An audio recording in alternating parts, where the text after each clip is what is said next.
Do you ever wake up tired in the morning? I do. Like every single morning. We all have to sleep though, which means we've all got to wake up. So I figured maybe that's a good place to start these videos. A little while back, I was having trouble falling asleep and staying asleep. And then all of a sudden it changed. And then I couldn't wake up. I had no problem falling asleep. I just kept on sleeping. So I figured I better get a handle on this because I've got a lot of stuff I need to do during the course of a day. So that's what I did. I devised a plan so that I would wake up and energize my body, stimulate my mind, and put the odds of success in my favor to have a great day. It's kind of a 3-step process. And the first step is making your bed. So let's get started.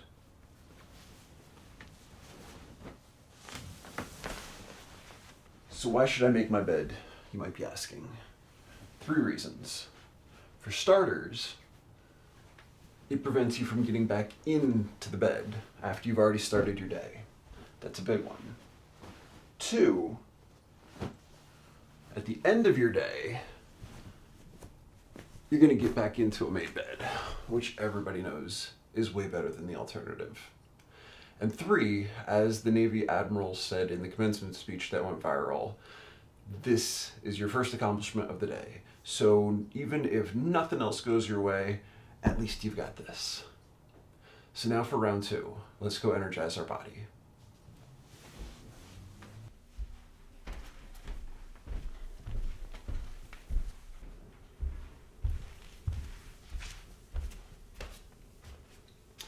All right, everybody, so we made the bed.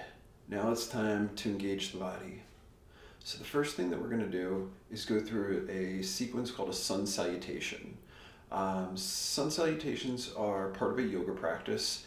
I'll be completely transparent. I am just starting my yoga journey, so I'm really still learning the terminology and the proper way to do a lot of these things, but I found these sun salutations to be a great way, a very simple way to just engage your body and to really kind of wake yourself up. One thing that I'll say is don't overdo it. If there's something that doesn't feel right, or you are worried that you might not be able to get into a certain position, that's fine. Just look for a way to substitute. Don't overdo it. Know your limitations more than anything else. So with that being said, we're just going to start in a very simple mountain pose, which is just something like this, and we're just going to take 2 deep breaths to get started. So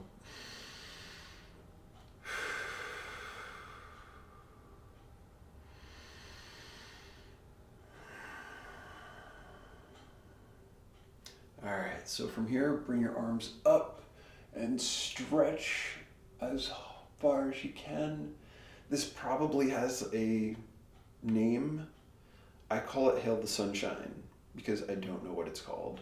So Hail the Sunshine. And then from here, we're gonna swan dive all the way down. Now, I'm just waking up, so a flat back is about all that I can do because my hamstrings are like rebar in the morning. So this is where I'm at. So from here, we're going to drop down and go into a plank position. So in a plank, just make sure that your body is as straight as possible. Try and keep your butt down and keep your hips tucked and push the weight back into your heels. Now from here, we're going to go down into a chaturanga, which is kind of like the worst part of a push-up, and then bring it back up. Now from this position, you can either drop your knees down, if that's easier, or if you want to keep them up, you can do so. Let's just stretch the neck to the left, and then to the right. And then we're going to come back to plank and into downward dog. Now with the downward dog, you can spread your feet apart to the corners of your mat, and then you can get a nice little calf stretch. So go ahead and push back on your left, and then on your right, and then on your left again, and on your right. Now you can step up. Slowly come up. Make sure your head is the last thing to come up. And we're going to do 2 more of these. We'll pick up the speed a little bit now. So, come up, hail the sunshine. And come on down. And look at that, I'm getting closer to my toes. Now get down into plank. Go down to chaturanga. And up. Back to plank. And downward dog. All right. Come up slowly. And now one more time. So, hail the sunshine. Big fall. Swan dive. Look at that. I'm touching my toes.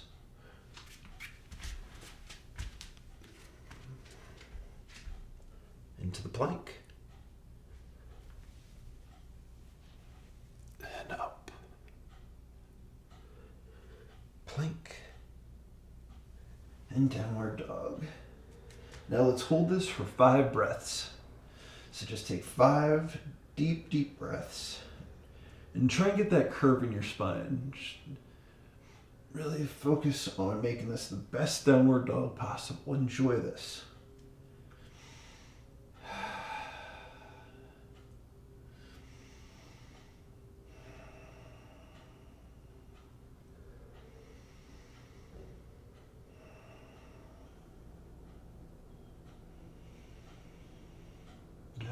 And on that last breath, just go ahead and step or jump forward. And now if you can get into this position, just bring your elbows to your knees. Just go ahead and push your knees outward a little bit. That's a good morning groin stretch for you. All right, now go ahead and have a seat on your mat. Anything that's comfortable. It doesn't matter what position you're in. Just most important thing is that you are comfortable. And now we're going to get our mind right. So we're going to focus on some different exercises to really help us to set ourselves up for a great day. And we're going to start with gratitude. Gratitude is immensely important. There's a ton of information out there really describing the benefits of it. So the first exercise is to say aloud, and you can close your eyes as you do this, all of the things that you're thankful for about yourself. It could be anything. It could be how you handle stress. It could be that you're healthy. It could be that you are compassionate. It could be that you're intelligent. Whatever comes to mind, whatever you like about you. The next step is to think about the people in your life that you're grateful for. It could be family, friends, teachers, mentors, somebody who was nice to you the other day, whomever comes to mind. And then finally, the last step of this gratitude exercise is to talk about all the material possessions that you're grateful for. So the roof over your head, the running water that you've got that's drinkable, food in your fridge, heat in the winter, air conditioning in the summer, your car, clothes, whatever comes to mind, whatever you physically have that you are grateful for. And that's the gratitude exercise. Now the next phase is visualization. With visualization, this may take a little bit more time for you to really kind of imagine the different aspects of this exercise, but essentially what you're going to be doing is focusing on different points in the future, thinking about where you want to be when you accomplish your goals or what your goals are, knowing where those places are, those milestones in your life. That may sound a little abstract or vague, so I'll give you a rundown as to what I do, and hopefully that'll give you a framework so that you can run with it and really kind of create your own visualization exercise. So the first thing that I'll do is I will imagine myself at some point in the future where I feel that I have truly made it, that I have accomplished all or most of the things that I hope to accomplish at this moment of my life. So I'll close my eyes, I'll say everything aloud, and I'll just describe it in as much detail as I possibly can. I'll think about where I'm at, what I see that's around me, what other people are doing, who I'm having conversations with, or what those conversations look like. I'll also try to imagine something on the wall or on a shelf or something like that, that's like a specific award that allows me to see how I got to this point. Um, that way, you're not just dreaming, you're not just hoping. You're connecting this great accomplishment or this great period of your life to something tangible that can happen, that you're focusing on, that you are working toward.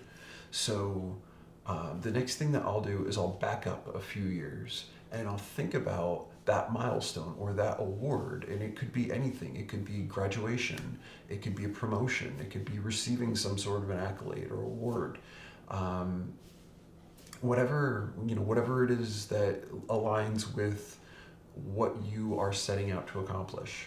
And then I'll step back again and I'll go to the end of this current year.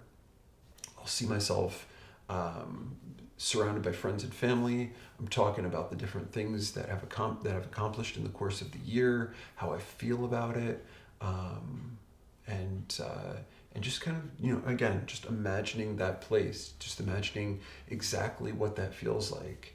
And then finally, I'll imagine the near future. This could be a day from now, this could be a couple days from now, this could be a week from now. But what I'll think about is either the first goal or the next goal that I need to accomplish in order to really kind of set the wheels in motion to go through all of these different places and times in my life and get to that end place. So it's almost like, what is the first domino in the progression of dominoes that has to fall in order for me to get from this moment in time, the present, to that future state where I am in this point where I just feel so good about where I'm at and everything that I've been working toward. It's all coming into fruition. And that's the vision exercise. Now, the last portion is your mission statement and your affirmations. And these are things that I keep with me everywhere I go. And every morning I'll say them aloud at the end of this whole 3-part process. And with the mission statement and the affirmations especially, I'm going to do a separate video so that you can really kind of get an understanding as to what the best things are to incorporate into there. It's a lot like a company mission statement. It talks about who I am, what I stand for, and what I'm setting out to accomplish. It doesn't have to be long or complicated, just a few sentences really. Just something that connects to you. And it can always change. With any of these things, you can always modify it. You can always make changes. I keep a pen nearby so that if something hits me in the moment, I can just jot it down real quick and then I can incorporate it into future mornings. And finally, with your affirmations, these are statements of encouragement. We live in times where it's really, really easy to get bogged down in all the negativity. And this is a great practice to get your mind right so that you can overcome that negativity, so that you can start your day every day feeling like you are charged, like you are really and truly proud of who you are, what you stand for, and what you're becoming. I've got about 30 different affirmations that I'll go through, and some are very general, some are very specific. One of my absolute favorites is that today, something wonderful is going to happen today. I can feel it. And that's a big part of it, feeling how you feel as you say these affirmations. That will help it become real.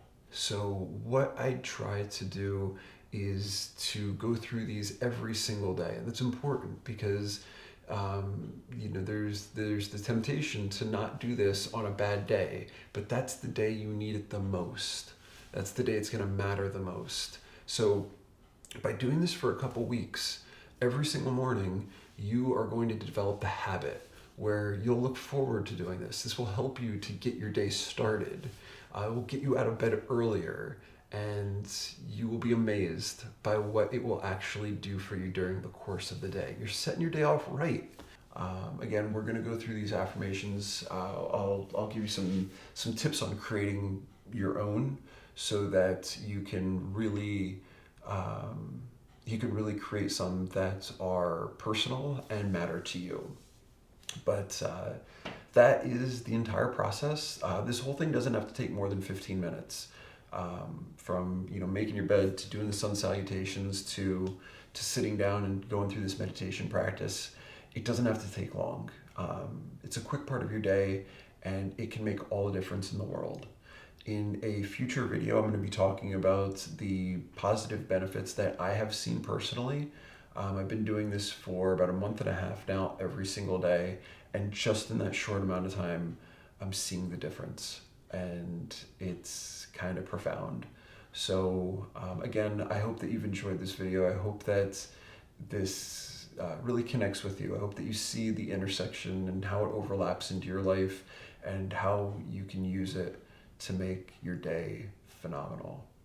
Thank you so much for watching, and I'll see you soon.